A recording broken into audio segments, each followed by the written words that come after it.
Сталий розвиток України вказує нам на те, що професія електромонтажник вторинних ланцюгів та слюсар-електрик з ремонту електроустаткування на автомобільному транспорті є затребувані та високооплачувані на ринку праці. Електромонтажник – це працівник, який відповідає за установку і наступну наладку електросистем. Відповідає за установку проміжних систем, які проводять електроенергію від генераторів до фінішного споживача, електромоторів, трансформаторів, прокладка ліній електропередач і багато іншого. Електромонтажники працюють по вторинних ланцюгах, а також із слабкострумовими системами, освітлювальними мережами, щитовим устаткуванням і розподільними пристроями.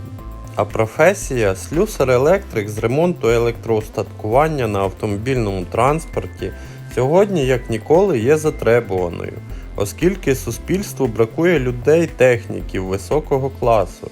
Спеціалісти цієї професії виконують ремонт і технічне обслуговування автомобільного транспорту.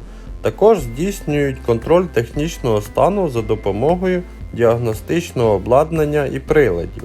Висока затребуваність кваліфікованих робітників обумовлює і високий рівень оплати праці.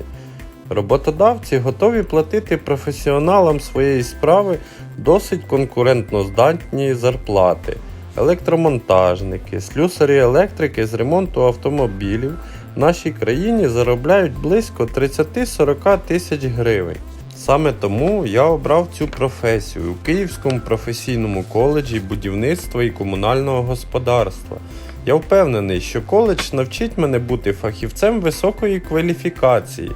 В наші дні працівники цієї сфери потрібні у всіх областях життєдіяльності та у виробничій сфері.